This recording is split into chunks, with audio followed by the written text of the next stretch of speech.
Are you thinking about a river cruise either this year or next? Can't decide which river cruise line is right for you?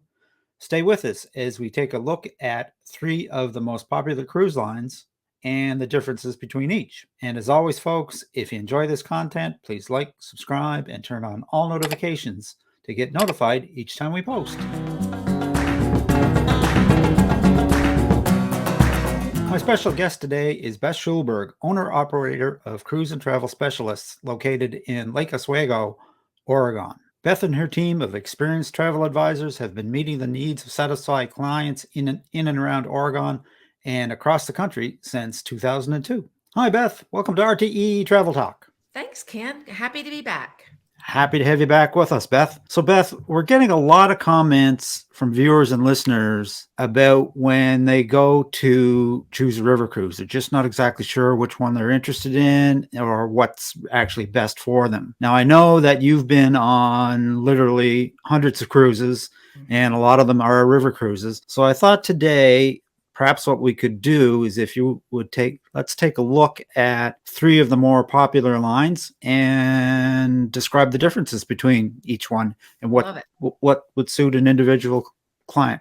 Okay. So where do we start? Well, a lot of people will call me and say, what's the difference in the river cruises? And I have actually come up with a comparison chart that I will go over. And I've also compared the prices of the most three popular that I sell on the Rhine River. And that is Uniworld, AmaWaterways, and Viking River Cruises.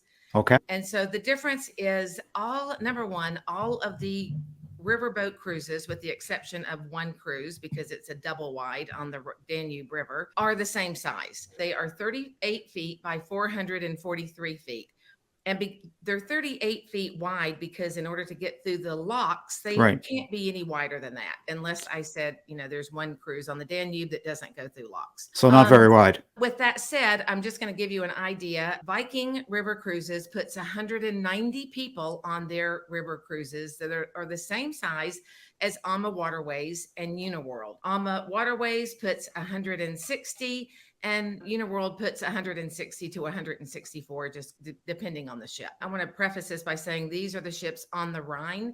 If you get on other ships that are doing the Douro or Vietnam or different places like that, the ships are completely different. So we're just talking about the Rhine River cruises right now. Right.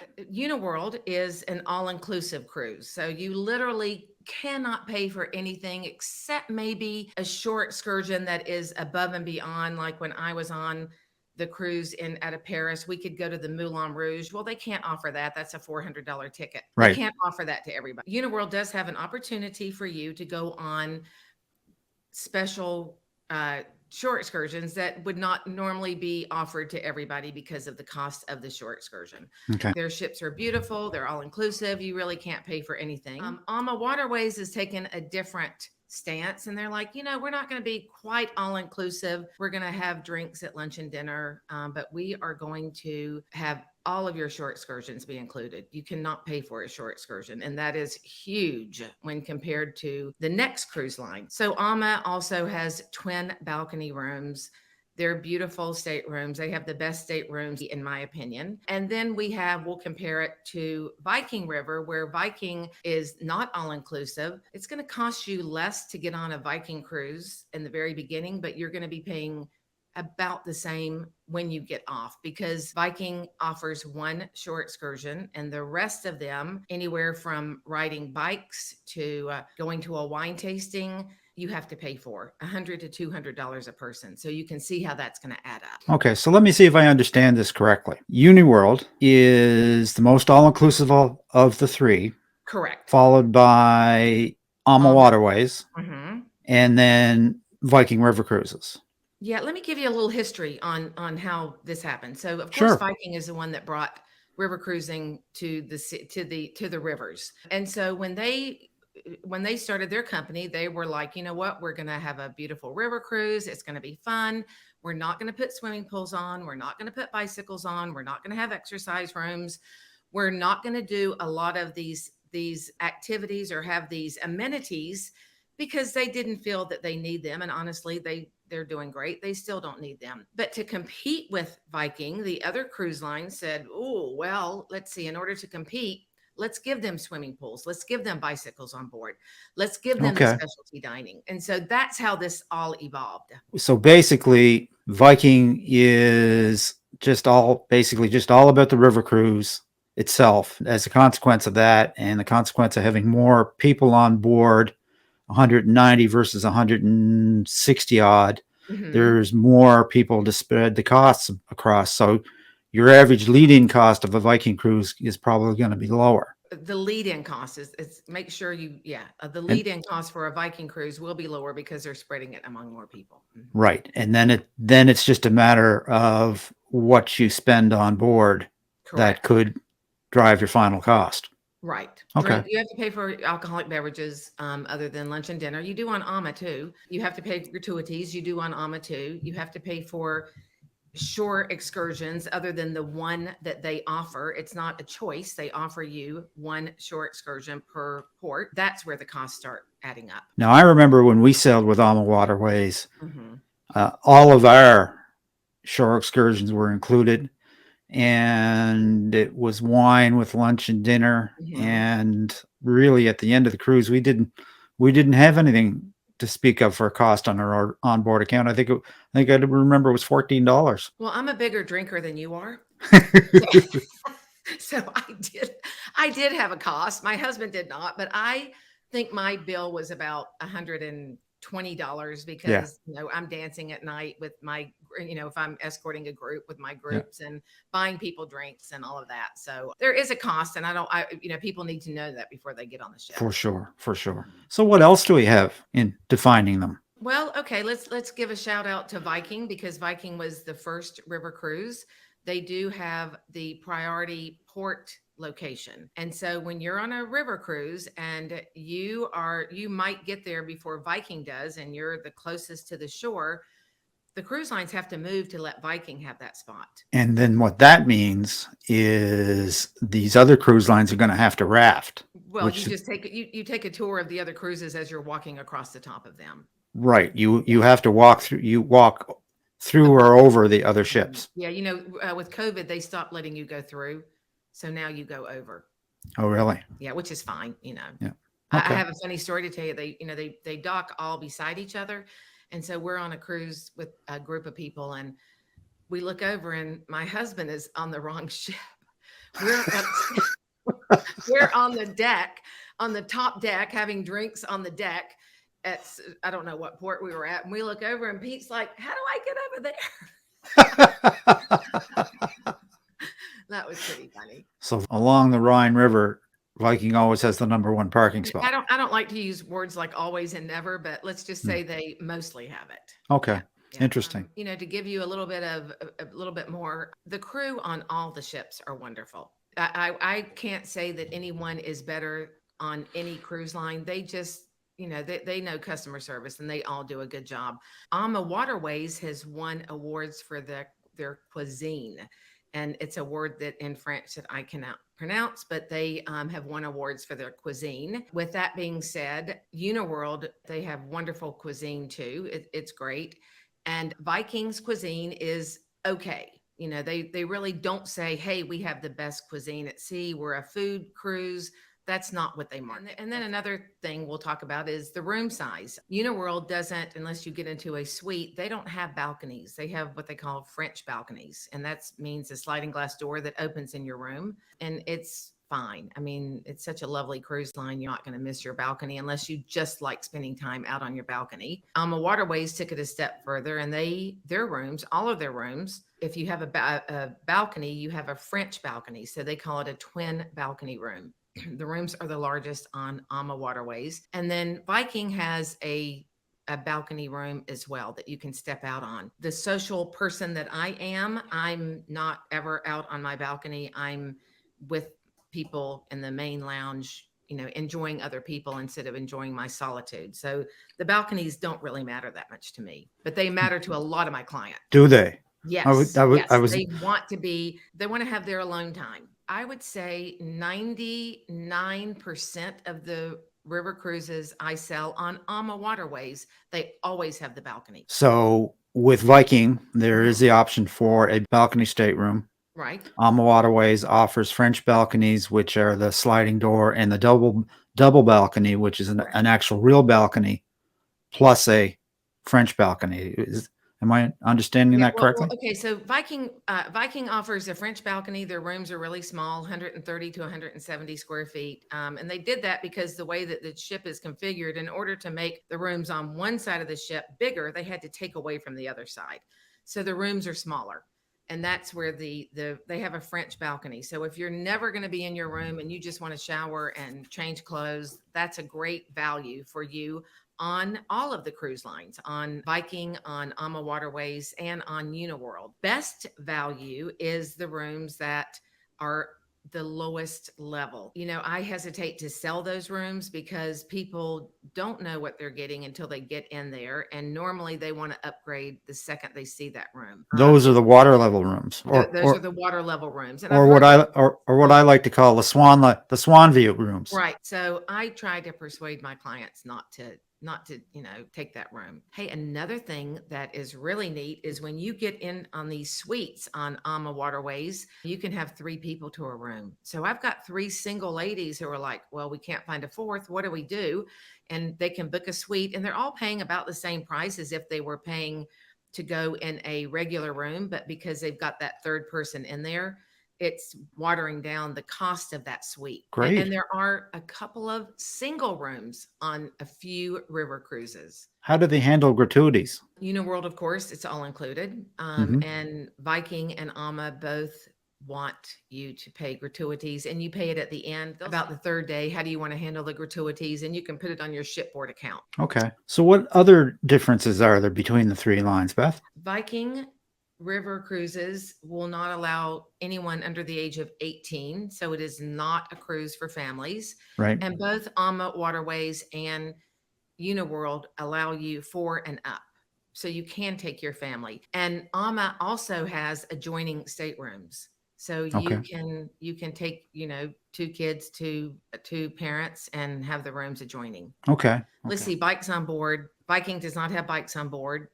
The other 2 cruise lines we're talking about, Ama and Uniworld, do. A lot of times they will have tours, and they have like 30 bikes on board. They can't hold more than that. But you can ride the bikes anytime you want, any port. Swimming pools and spas. Viking has no water. We talked about that. AmaWaterways has a pool or a hot tub on every cruise line. And Uniworld has swimming pools. They're starting to put some swimming pools on theirs, and their pools are indoors. They're not outdoors. Oh, are they? Okay. I was on an Ama cruise and in April, and it's heated, and there were about 8 of us enjoying the cold weather outside, but really nice inside, and it was a swimming pool. If I wasn't in my bathing suit, I would have shared that picture with you. Oh, this is another thing: self-service laundry. Every cruise, every ship should have that. Uniworld's the only one that has it. Transfers. Uniworld, even if you don't book your air through Uniworld, they cover your transfers. The only way Ama and Viking do it is if you book air through them. It's got to be an all-inclusive package on the air and the cruise. Let's see, final payment. That's a big one. AmaWaterways and Uniworld require final payment 4 months before. Viking requires it at the end of the month that you book your cruise. And they will have some exceptions or some specials, but the message has been for everyone booking in the past 2 years is that if you book your cruise for someone who's going in 2024 and they book it June 1st, their final payment is due June 30th of 2022. So they're getting your money very quickly. Wow, that's the penalties don't change. The penalties remain the same. So should you cancel, you will get your money back, but they're just getting your money. But they're sitting on your money. If they could be sitting on your money for 12 months or 18 months. Or 18 months. And they do. Yeah, that's interesting. So Beth, let's talk about for want of a better word, the onboard ambiance when we compare Viking and Ama and Uniworld. I think that I think it's crew driven. I think they're all very similar. I think that, as long as you have great service, I don't think that there's a big difference in that. It just depends on, if you want less people, if you want more inclusive. I was on a cruise one time and we were talking with other travel advisors, and we were comparing Uniworld and And one of my travel advisor friends said, AmaWaterways wants to be your friend and Uniworld wants to serve you. And that was I thought a very good synopsis of the service that you get Okay. and how you get it. That's interesting. I guess what I was wondering about though is when we're comparing river cruise lines, the onboard style of the ship. Viking River Cruises is going in the most cost effective. We're not sure at the end yet, but going in is the most cost effective. Does that then dictate that the style of the ship and the decor of the ship is perhaps a little bit more Spartan, or are all the cruise lines pretty much the same Well, they're inside? all very different in the way that they look. Right. Viking is contemporary, nothing wrong with that. No. Uniworld is like they have a lot of florals that they use in their decor. It's like going to a boutique hotel, which they own boutique hotels in Europe. And so your room looks like a boutique hotel stateroom. Ama is just a normal room that you would want anywhere that you go. It's not sparse. Doesn't have a lot of flowers. It's just a beautiful stateroom. Again, Ama, in my opinion, has the best staterooms. Okay. Yeah. So, I did a price comparison and I went out and I looked at a June 3rd, 2023 date. If you were to book the cruise with Viking River, you would be paying $4,999. So let's just say $5,000. That's a balcony room. Right. A twin balcony room on AmaWaterways costs $53.08, and that includes their port charges. And on Uniworld, it's $59.09, and that includes everything. And then I did a breakdown of what you have to pay for before you get off the cruise. And Right. this brings it on Viking River, your total cost would be $6,171 when you include the drinks, the transfers, the non-included shore excursions, and the alcoholic beverages. AmaWaterways, you would be paying less at $5,880 because you're not paying for shore excursions. And but you're paying for the same things that you're paying for Viking. And on Uniworld, because you're paying for nothing, it comes in right between the two. The total out the door is what you paid, $5,909. So it just depends on how you want to feel nickeled and dimed, or you want control over what you're spending and you don't care about doing extra shore excursions, which, in my opinion, why go to Europe if you can't experience everything? So I think they're very comparable in the pricing. Once you get off the ship, I think it just depends on what style you want and how many people you want on board. So then lining them all up together, there's not a great deal of difference between the three, other than the fact that with Viking, you've got a little bit more control over, I suppose, what you spend when you're on board. Yes. And so your cost could be lower, but chances are, if you're going to go that far and you're going to spend that kind of money, you don't want to go over there and be cheap. You're going to do stuff. So a lot of times people will get on a ship or a cruise line not knowing what to expect, and they're disappointed. What I find most of the time is people who have not experienced other cruise lines, they don't know what they're missing. So what about the onboard entertainment between all three of them, Beth? I think it's very comparable. Yeah, and all three of them, they talk about immersing you in the culture anyway, so. Right. They're all, and they all have a 1 hour cocktail party. I should say, Viking doesn't, to my knowledge, but Ama started a sip and sail cocktail party 1 hour before you go to dinner, because all the meals are set times on a river cruise. Right. And so say dinner is at 7, they're going to have you come in at 6, and the cruise director is going to give you a talk about the next port. Now, I've experienced some cruise directors who talk way too long, and we don't really have a chance to sip and sail. We just have a chance to listen to them. You're going to have the cruise director talk to you 1 hour before dinner, whether you get complimentary drinks or not on every sailing. So Beth, when folks come to you, how do you determine which cruise line is actually best for them? Like, I ask them what level of service they're used to. So a lot of times, like I just had 2 couples that came to me and they said, we're going to compare Uniworld to AmaWaterways. And they chose Ama because it was less expensive getting on, and they aren't big drinkers, so they knew that their bill wouldn't be high. Right. It really comes down to spending time with your client to to determine their wants and needs and how they feel about what type of experience, an onboard experience that they would want. Well, Yeah. Beth, this is absolutely super information. What would you advise people that were looking to book a river cruise either later this year or next? What's your best advice? I would advise them to call me immediately. No, I'm just no. I mean, the most river cruises book out a year in advance. So if Okay. you want the best location on the ship and the best price, I would book it at least a year in advance. If folks want to reach out to you, what's the best way for them to do that? They can email me and they'll see it here, Beth at cruzholidays.com. They can call me 503-641-5225. I'd love to help whoever needs help figuring this out because there's a lot to think about.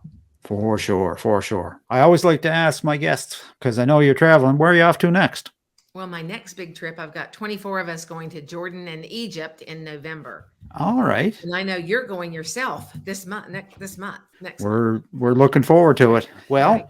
I look forward to hearing about your adventures in Jordan and Egypt. We'll have to have you back to discuss that. But until that time, I'm just going to wish you safe and happy travels. May the wind always be at your back. And I look forward to seeing you and Pete on a Lido deck real soon. Thank you. Take care. Bye. Thanks. And that about wraps it up for today, folks. A very special thanks to my guest, Beth Schulberg of Cruise and Travel Specialists.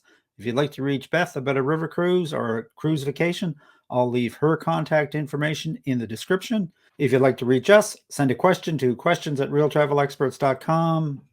Visit our website, realtravelexperts.com, or simply leave a comment. We always respond. And as always, folks, if you enjoyed this content, please like, subscribe, and ring the bell. It helps us to spread the word and is certainly appreciated.